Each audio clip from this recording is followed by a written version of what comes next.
Hello, everybody. It's CJ Miller. I'm in my apartment in Shreveport, Louisiana. Across the Red River is beautiful Bossier City, Louisiana. And I most definitely want to invite you to come check us out on your travels, your vacations, and everything. Okay, with this painting that I have not yet named, um, started out being inspired by a video that I had taken from Bossier City of the Red River. Uh, and I liked how the light kind of sparkled and played upon the surface as it was kind of like running and rippling. And, I thought it was great.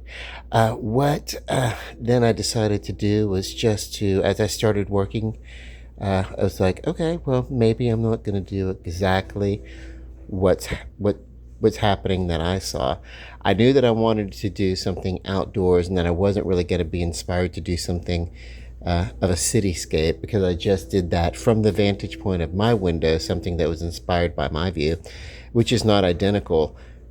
But clearly, you can look if you compare the painting, you can look out of the window and you can see. As a matter of fact, I'll show you now. Okay, so we got that. All right. And then we got this, which is uh, definitely inspired by my view, although from a different vantage point and from a single plate of glass versus having smaller panes of glass separated by the bars. I didn't like that effect. And on a rainy day, so I could play with rain effects and weather and stuff outside. But that's what I was going for anyway. This painting, however, and then so the paintings in progress videos, paintings in progress 25 series show that the evolution of this painting as it's happening.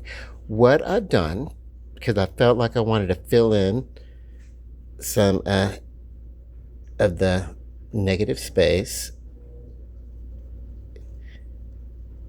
is basically just took a thicker brush than what I've been using, loaded it with an acrylic called Burnt Umber, and just stuck out this large branch coming from, say, the foreground. And that way, it gives me something to work with when I kind of want to fill in a little bit of the center of the painting and kind of take away from. I don't know. I don't know what else going. I don't know if I'm going to finish the.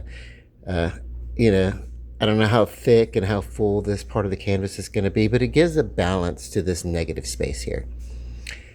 Which is kind of needed and kind of gives a juxtaposition to where the river's kind of flowing, kind of playing around and flowing. In the way that I hope that I have described it. And of course, this is going to be viewed from a standing position or either from a sitting position up,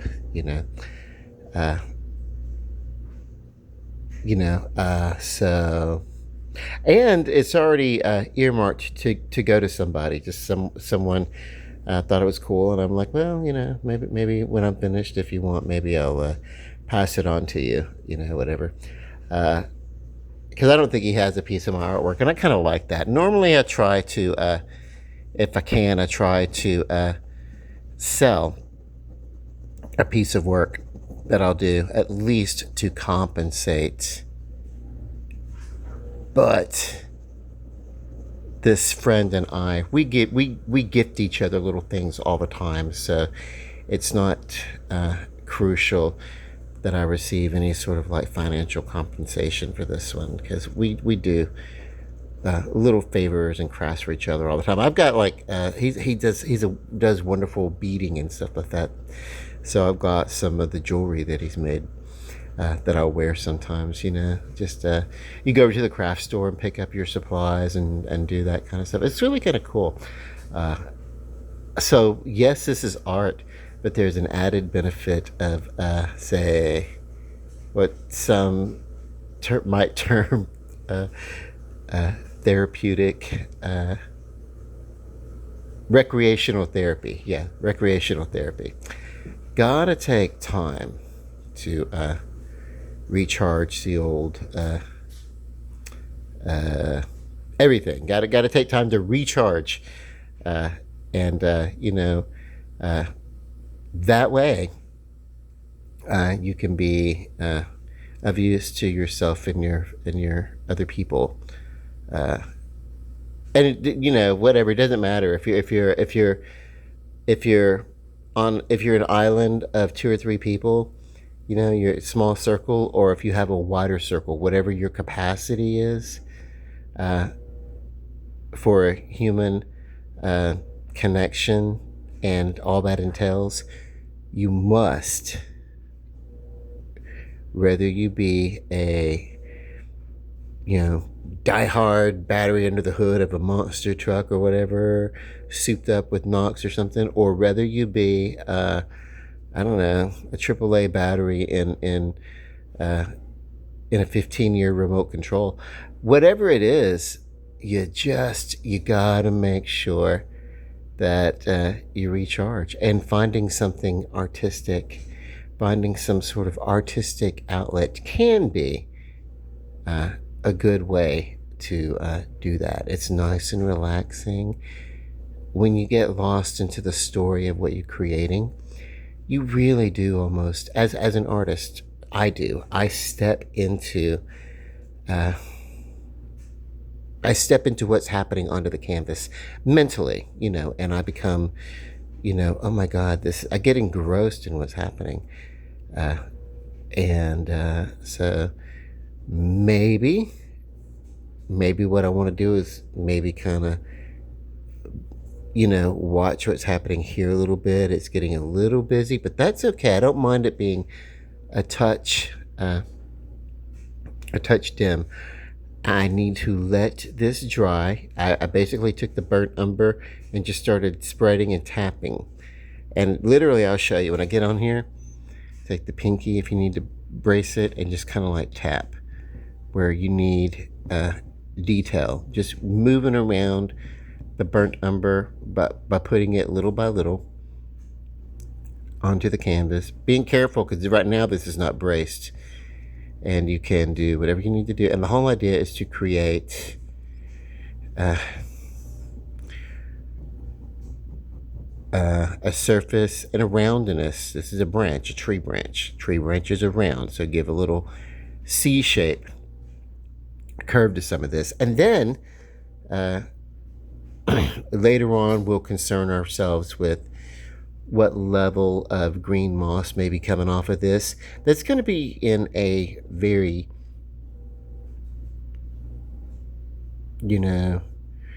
either early morning or it's going to be at a sunrise or a sunsetting over this water and everything like that.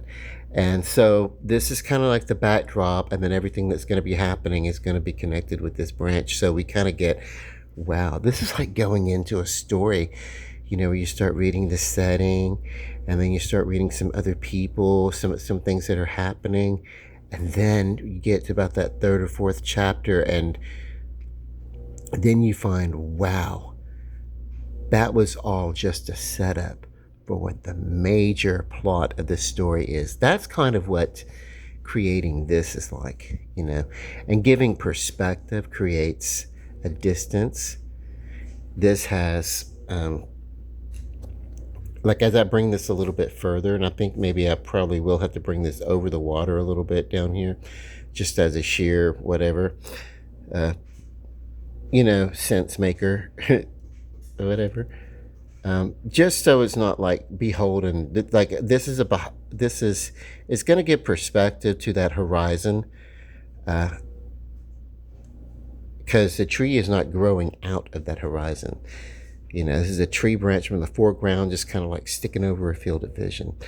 Then when it dries, we can go in and this burnt umber, then we can go in and we can work with some detail, maybe taking a little bit of a ashy gray and then creating a little bit of curvature and definition on this branch, and then whatever kind of stuff is we want to put on here. And don't be afraid when you're painting, and pardon my language, don't be afraid to fuck with trees, when you're painting. It's the first thing that kids do when they sit down and they pick up the crayon, and they get through the scribbles, and they get to the point where they start making a form. Obviously, one of the first things they do is draw a house with a yard and a little lollipop tree to the side or something like that. So this is, it's rudimentary because it's the world that we see and the world that we live in. And,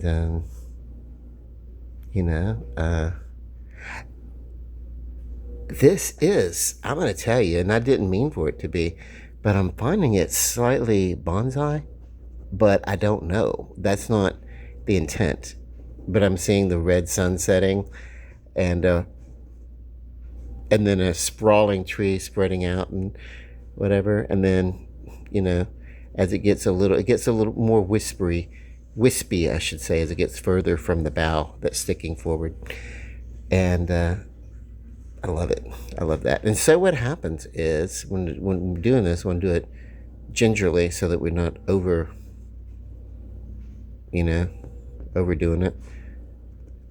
And it's okay that some of it's a little pale. If I need to, I can put a little bit more, or I can even come over here and take some, right? Paint hack. Take some pigment from there and bring it over here to where it's needed a little less over here. Why not? There we go.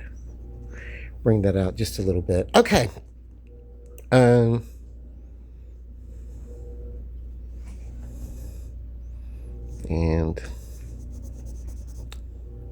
I don't know.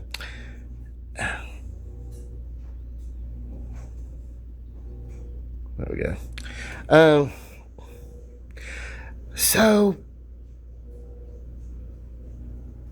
yeah, I'm going to add some detail on that branch and everything, but that's kind of cool. And then what is the point of the branch? There's got to be more to this,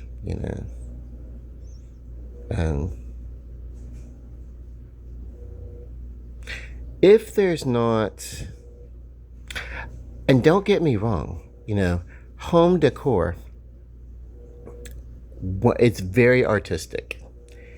Logos for a business, they're very artistic. Random designs, very artistic. Patterns around tableware, like like the rim of a china plate or something. You're very, very purposeful, very beautiful, very much is art. I'm not going to disqualify that. But the art that I love the best is the art that reveals some sort of happening, some sort of story. Even in the expressionist realm that I work, where it's not photo finish reality, but it's more than just a slash of a line and a circle and a tree branch forking off. But this is, because that would be your most minimal. It would be like the slash of a line, circle, line here, and that, just very, very basic, very minimal. And that can tell the same story, but this is not a minimalist art, and it's also not a photo. There are some people who have this ability to just look at a photo or look at a still life or look at someone and do a portrait that looks as, if you'll understand the phrase, as pretty as a picture. And I don't know. I think that requires probably a little bit more than what I have right now. Okay, so I don't mind, because as I get into adding detail and stuff, some of these branches will probably fade off, and then some of them will remain a little bit more prominent off the bow or whatever. Who knows? Whatever. It's a little busy. I don't mind. And the reason why I don't mind is because I know the room that this is going into, and the room that this is going in, there are houseplants abound, bruh. Seriously, like it almost looks like the outdoors, uh, uh, in this room, or even if it doesn't go in the room, if it goes somewhere out in the hallway or in another room. I mean, it's going to tie in with the motif of what's going on there very well. And now that I know where it's going, I had a better sense of where I wanted to take this. So, um, what when doing naturescapes like this, don't forget to defer back to, and if you don't know this, look at your rune stones. Um, Symbols on a rune stone. Okay, so this is Nordic, ancient Nordic mythology that Odin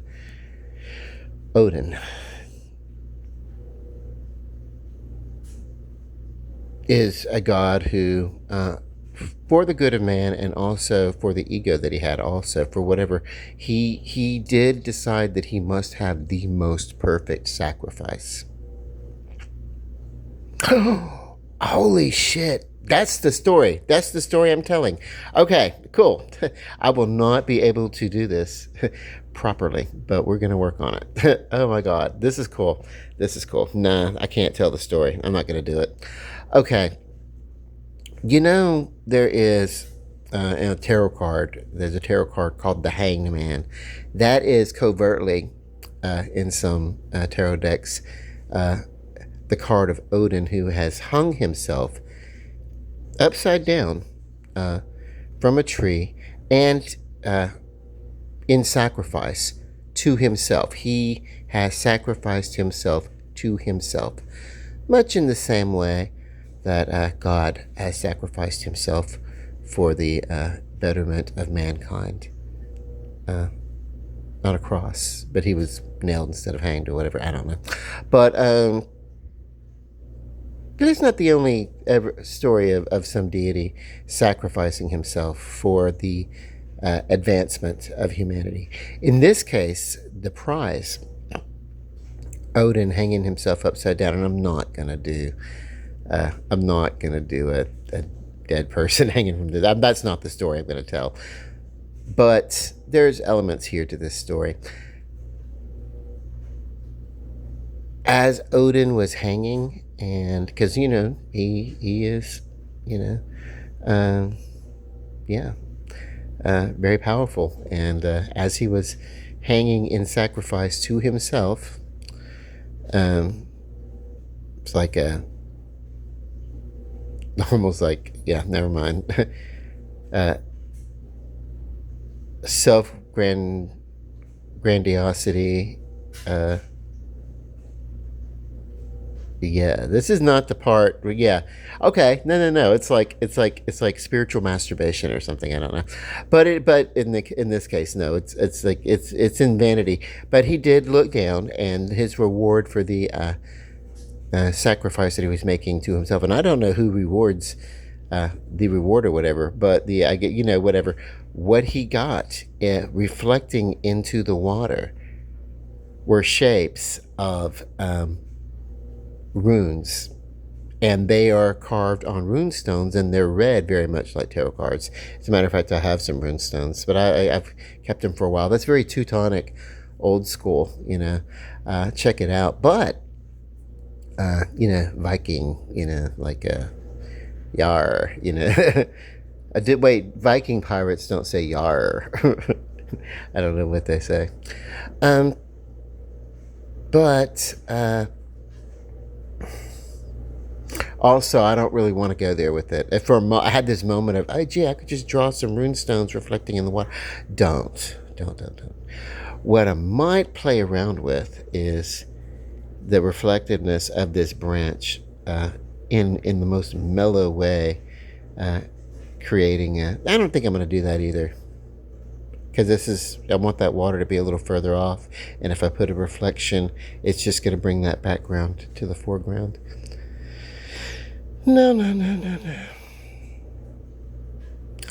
This is at a place where I'm going to have to let this sit, and I'm going to let this idea bake a little bit. I'm going to let it rest. I'm going to let it everything. So I'll see you in a couple of days.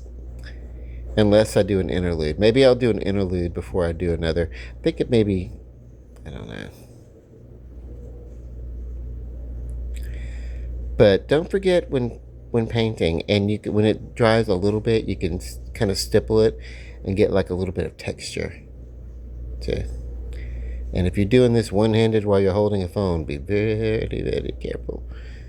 Uh, don't be afraid to pick the painting up and hold it, the canvas, and work up close. But yeah.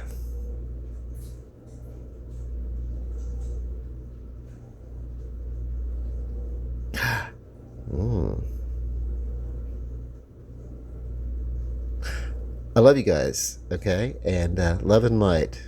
Peace. Good night.